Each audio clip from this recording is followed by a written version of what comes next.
ইন্নাল হামদালিল্লাহ নাহমাদুহু ওয়া নাস্তাইনুহু ওয়া নাস্তাগফিরুহু ওয়া আউযু বিল্লাহি মিন শুরুরি আনফুসিনা মিন সাইয়্যাতি আমালিনা মাইয়াহদিল্লাহু ফালা মুদিল্লা লাহু ওয়া মাইয়ুদ্লিল ফালা হাদিয়া লাহু আশহাদু আল্লা ইলাহা ইল্লাল্লাহু ওয়াহদাহু লা শারীকা লাহু ওয়া আশহাদু আন্না মুহাম্মাদান আবদুহু ওয়া রাসূলুহু আম্মা বাদ ফাইন্না খায়রুল হাদিস কিতাবুল্লাহ और खैरुल हदी हदी मोहम्मद सल्लल्लाहु अलैहि वसल्लम और शर्रिल उमूरी मुहतासातुहा कुल्लु मुहतासातु बिदा व कुल्लु बिदातु दलाला कुल्लु दलालातु मिन्नार अल्हम्दुलिल्लाह रब्बि इश्रह ली सदरी वयस्सिर ली अमरी वाहलुल उक़दतम मिन लिसानी यफ़क़हू क़ौली रब्बि यस्सिर व ला तुअस्सिर व तम्मिम बिल खैर रब्बि जिदनी इल्मा अल्लाहुम्मा इग़फिरली वारहमनी वरज़िक़नी वाफ़िनी दीनी। আলহামদুলিল্লাহ আমরা গত 2-3 পর্বে আমরা যে আলোচনা করেছি আমরা এই মুহূর্তে এখন শেষ পর্বে এসে পৌঁছেছি ইনশাআল্লাহ। আমরা এর আগে যে পর্বগুলি পড়েছি সেটা হলো যে 15ই শাবানের যে জাল হাদিস যে মিশকাতের 1306 নম্বর হাদিস এবং আবু দাউদের 1390 নম্বর হাদিস এবং আরেকটা জয়ীফ হাদিস এবং জাল হাদিস সেটা হলো ওই যে শবে বরাতের যে রাত্রের যে এটা আর কি জাল হাদিস আমরা এর আগে আলোচনা করেছি যে সারা রাত ইবাদত করা এবং দিনে রোজা রাখা এটা কিন্তু জাল হাদিস। হাদিস নাম্বার হলো 1308 নম্বর হাদিস এবং আবু দাউদের 1388 নম্বর হাদিস যেটা আমাদের সমাজে বেশি প্রচলিত। আমরা এখন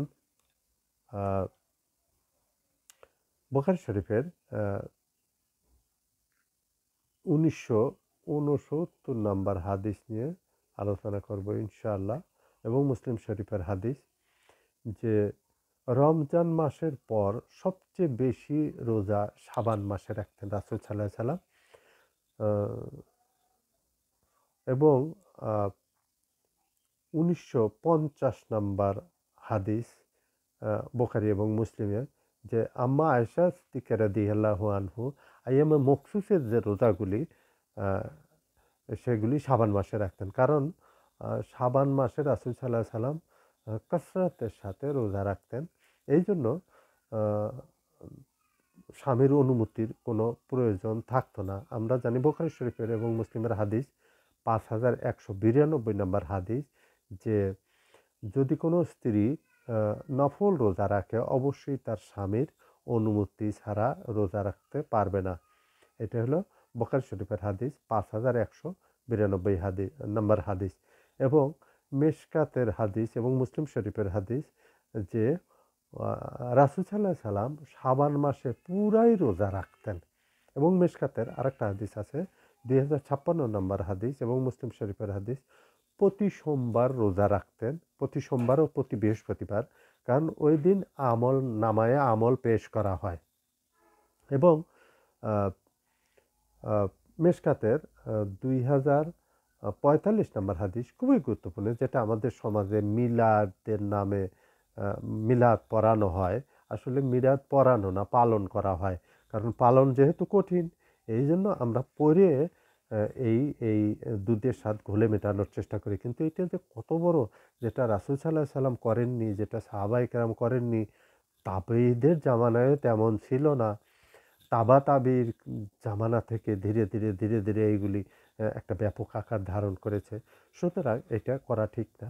যদি কেউ করতেই চায় মিলাদ যদি পালনই করতে চায় পড়া না, যদি কেউ মিলাদ পালনই করতে চায় তাহলে যেন সে প্রতি সোমবারে রোজা রাখে। বছরে 52-54টা ঈদে মিলাদ পালন হবে এবং রাসূল সাল্লাল্লাহু আলাইহি সাল্লামকে জিজ্ঞেস করা হয়েছে আপনি কেন সোমবারে রোজা রাখেন? রাসূল সাল্লাল্লাহু আলাইহি সাল্লাম বলেন যে ওই সোমবারে আমার জন্ম এবং ওই দিন আমার উপরে প্রথম ওহী নাজিল হয়। সুতরাং যদি কেউ সোমবারে রোজা রাখে তাহলে তার দুটো সওয়াব পাওয়া যায়, একটা হলো কোরআনের জন্মদিন, একটা রাসূল সাল্লাল্লাহু আলাইহি সাল্লামের জন্মদিন।